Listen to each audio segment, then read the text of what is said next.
To make sense of this case, you need to begin by understanding that in civil procedure, there is a process called discovery.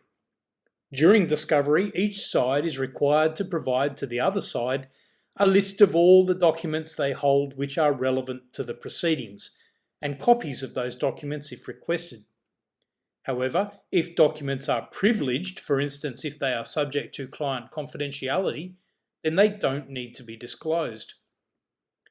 In this particular case, there was a fairly complex commercial dispute, and more than 60,000 documents were listed for discovery.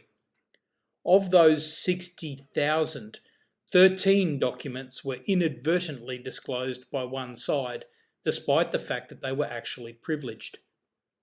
When it all came out, the lawyers who had disclosed the documents asked that the documents be returned and disregarded. However, the lawyers who had received the documents refused. As far as they were concerned, because the documents had been released to them, privilege had been waived, and they were free to use the documents in the proceedings.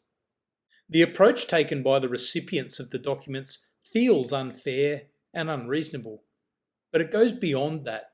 Solicitors are under particular duties when their client makes an error. The High Court unanimously said, "The position of solicitors who are in receipt of privileged documents has another dimension." Rule 31 of the Australian Solicitors' Conduct Rules deals with the duty of a solicitor to return material which is known or reasonably suspected to be confidential, where a solicitor is aware that its disclosure was inadvertent. It involves notifying the other solicitor of the disclosures and returning that material. Such a rule should not be necessary. In the not too distant past, it was understood that acting in this way obviates unnecessary and costly interlocutory applications. It permits a prompt return to the status quo and thereby avoids complications which may arise in the making of orders for the rectification of the mistake and the return of documents.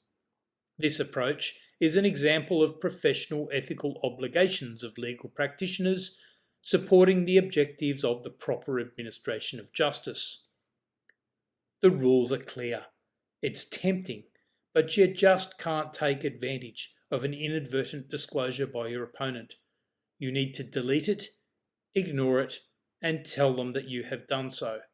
After all, one day you can just about guarantee that you will make the same mistake.